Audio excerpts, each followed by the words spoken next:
केरला में नीपा, गुजरात में चांदीपुरा और महाराष्ट्र में जीका वायरस का कहर थमने का नाम नहीं ले रहा है। तीनों राज्य में 3 अलग अलग वायरसेस ने अटैक करके केंद्रीय हेल्थ एजेंसीज को एक्शन में डाल दिया है।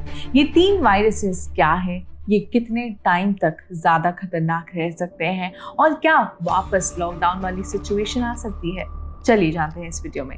हेलो, मैं हूं सिमरन और आप देख रहे हैं स्विच। 21 जुलाई को गुजरात में 13 चांदीपुरा वायरस के केसेस सामने आए हैं। 5 डेथ्स भी रिपोर्ट हुई है। कुल मिलाकर चांदीपुरा के केसेस अब तक 84 हो चुके हैं और डेथ टोल 34 तक पहुंच चुका है। तो वहीं केरला में नीपा वायरस की वजह से एक 14 साल के बच्चे की जान चली गई और एक बार फिर से केरला स्टेट हाई अलर्ट पे है। केरला के हेल्थ मिनिस्ट्री के मुताबिक 60 लोग अभी भी इस वायरस के हाई रिस्क पर हैं।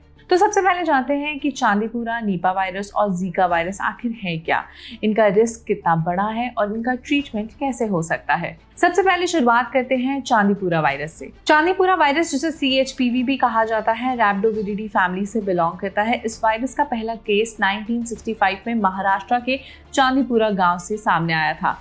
ये वायरस सैंड फ्लाइज के काटने से इंसानों में फैलता है।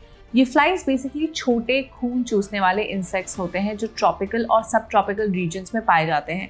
ज्यादातर गुजरात, महाराष्ट्र और आंध्र प्रदेश में सैंड फ्लाइज मिलते हैं। As per expert, sand flies Chandipura virus के प्राइमरी वेक्टर्स हैं। ये ड्राई एंड हाई टेम्परेचर्स पे इजीली ब्रीड कर सकते हैं।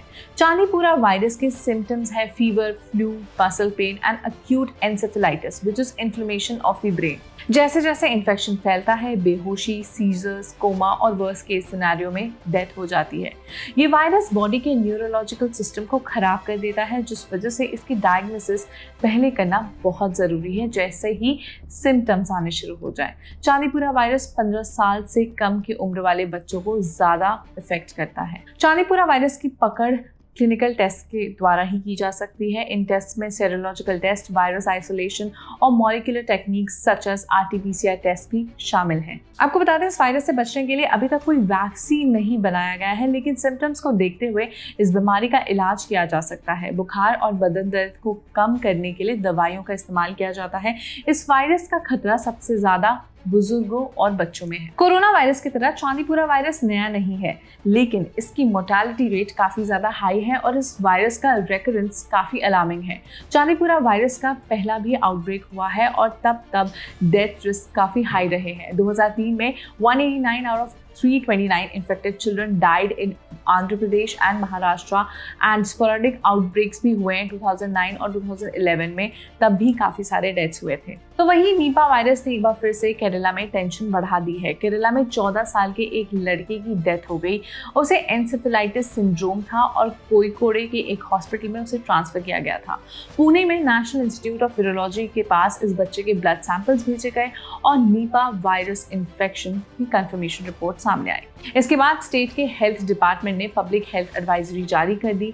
नीपा वायरस के केसेस बढ़ रहे हैं एज पर दी स्टेट हेल्थ डिपार्टमेंट और इस विक्टिम के टच में जितने लोग आए उन्हें क्वारंटाइन रहने का ऑर्डर दिया गया है। तो बेसिकली नीपा वायरस आखिर क्या है? वायरस रिपोर्ट्स की माने तो नीपा वायरस का पहला मामला 1998-99 में सामने आया था। ये मलेशिया के कामपुंग सुंगाई नीपा नामक जगह से सबसे पहले देखा गया था, इसलिए इसका नाम नीपा पड़ा। यहाँ इस वायरस की चपेट में 250 से भी ज्यादा लोग आए थे। चमगादड़ द्वारा दूषित फ्रूट्स या वेजिटेबल्स खाने से ये इंसानों में फैल सकता है। वहीं दूसरी तरफ महाराष्ट्र में अब तक जीका का 34 मामले सामने आ गए हैं, जिसमें पुणे जिले में सबसे ज्यादा प्रभावित हुए हैं, जहां 19 जुलाई तक 28 मामले सामने आए थे। राज्य सरकार इस वायरस के प्रकोप को रोकने की कोशिश कर रही है। स्वास्थ्य विभाग का कहना है कि इस वायरस से प्रभावित जिलों में हर 3 से 5 किलोमीटर में हेल्थ सेंटर्स बनाए जा रहे हैं। इन रीजन्स में सर्वे करेंगे और बुखार के मामले सामने आने पर तुरंत पहचानने के लिए ब्लड सैंपल्स लिए जाएंगे। प्रेग्नेंट लेडीज और न्यू मदर्स के ब्लड सैंपल्स को लेकर जीका वायरस के लिए टेस्ट किया जा रहा है, क्योंकि प्रेगनेंसी के दौरान जीका वायरस का इन्फेक्शन सबसे ज़्यादा फैलने के चांसेस रहते हैं और न्यूबॉर्न बेबीज को ये इफेक्ट करता है। वर्ल्ड हेल्थ ऑर्गेनाइजेशन के मुताबिक जीका वायरस एडीज मच्छर के काटने पर फैलता है। एडीज मच्छरों के काटने से डेंगू, चिकनगुनिया और येलो फीवर भी फैलता है। ये तीनों बीमारियां लगभग एक जैसी हैं। जीका वायरस गर्भवती महिलाएं यानी प्रेग्नेंट महिलाओं में ज़्यादा फैलता है, इसके चांसेस ज़्यादा रहते हैं। जीका वायरस के सिम्टम्स बड़े ही कॉमन हैं। These include a red rash on body, fever, muscle and joint pain and headache.